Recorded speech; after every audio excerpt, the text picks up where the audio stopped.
Welcome to Moon Mind. In this video, something is changing in your body right now. Not suddenly. Not dramatically. But steadily, quietly, moment by moment. And what you're experiencing isn't something going wrong. It's something being revealed. More than 2,500 years ago, the Buddha saw this clearly. What we call aging is not the problem.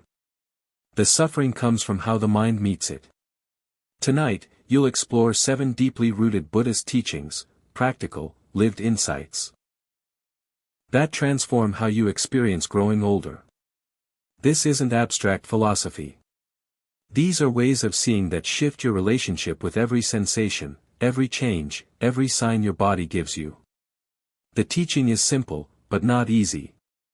Aging only becomes suffering when we fight what is already happening. And when that resistance softens, something unexpected begins to unfold. Fear starts to loosen. Anxiety loses its grip. And in its place, a quiet, grounded peace begins to appear. These stories have been preserved for centuries in early Buddhist texts, records of real people who came face to face with this truth.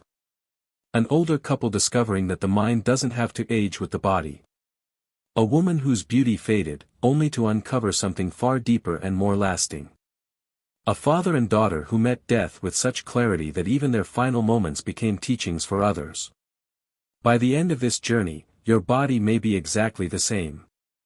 But the way you relate to it can change completely. So let the world continue as it is. For now, allow yourself to pause.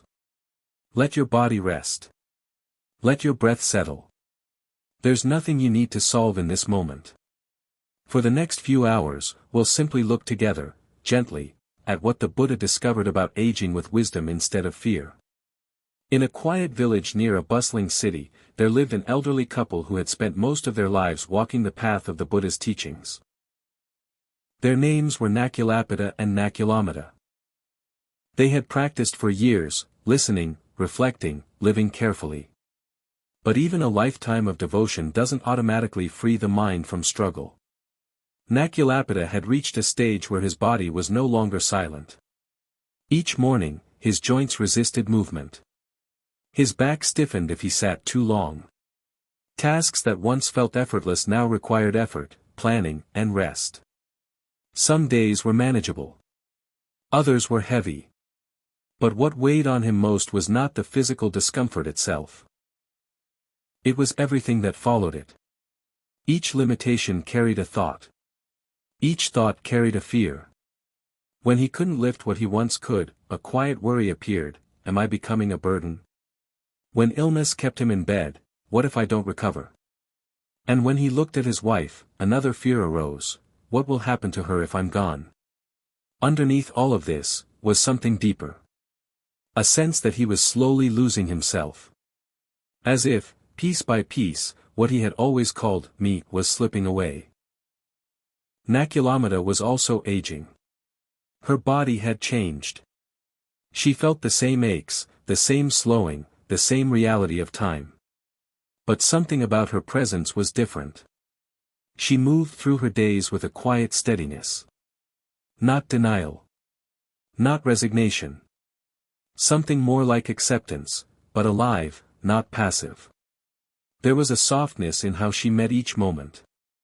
A kind of ease that Naculapita couldn't quite understand. One morning, after a long and restless night, he made a decision. The Buddha was staying nearby, in a grove just outside the village. If there was ever a time to ask directly, this was it. His wife walked with him. The journey took longer than it once would have. They stopped often. Each step required attention. But eventually, they arrived. When they reached the grove, Naculapita felt both relief and hesitation. Here he was, an old man, speaking of old age, bringing his worries to someone who surely had more important concerns. But when the Buddha looked at him, there was no impatience. Only presence. Only care. Naculapita sat down, his body grateful for the rest.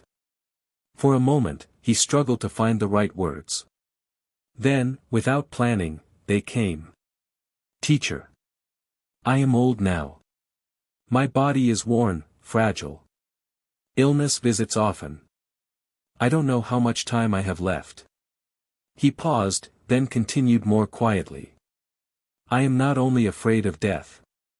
I am afraid of what comes before it, of becoming weak, of leaving my wife behind. Of disappearing as this body fails. The Buddha listened fully. And when he spoke, his words were direct. This body, he said gently, is indeed subject to sickness, to aging, to decline. Anyone who believes it can remain unchanged, even for a moment, is not seeing clearly. At first, Naculapita felt his heart sink. This was what he feared, to hear it confirmed so plainly. But the Buddha continued.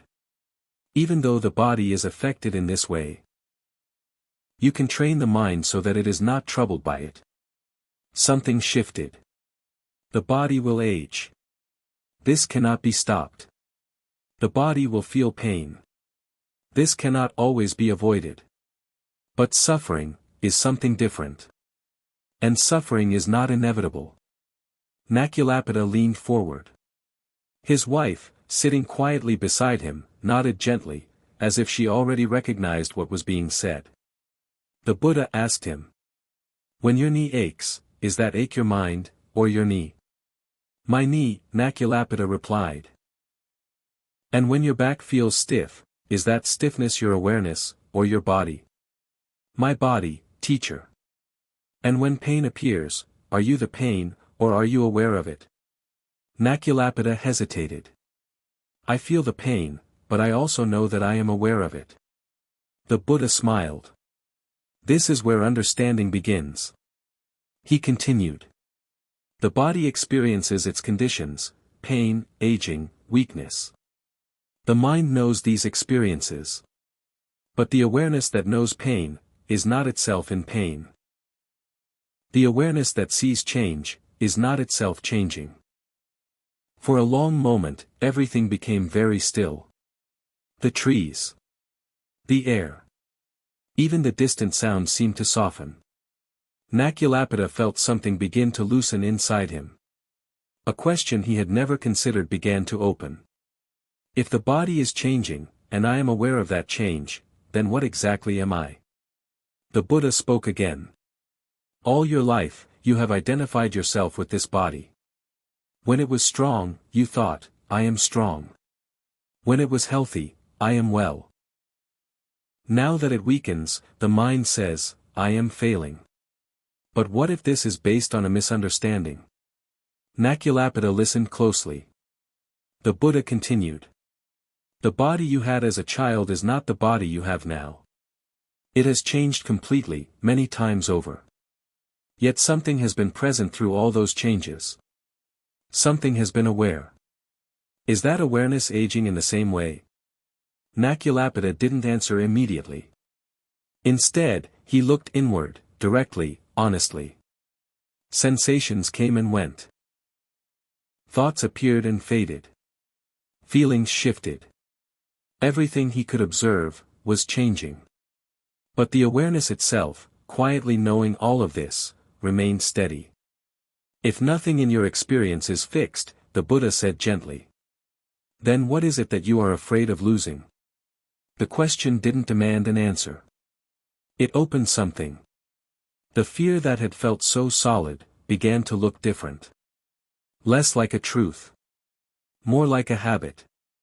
A pattern that had been repeated so many times, it felt real. The Buddha leaned slightly forward. When pain arises in the body, notice it clearly. But do not add the story, this is happening to me. Simply see, there is pain. When weakness appears, do not say, I am weak. See instead, there is weakness in the body. This small shift creates space. And in that space, suffering begins to dissolve. Naculapita spoke softly. This is what I have been doing, without knowing how to describe it. The Buddha nodded. Yes. This is wisdom.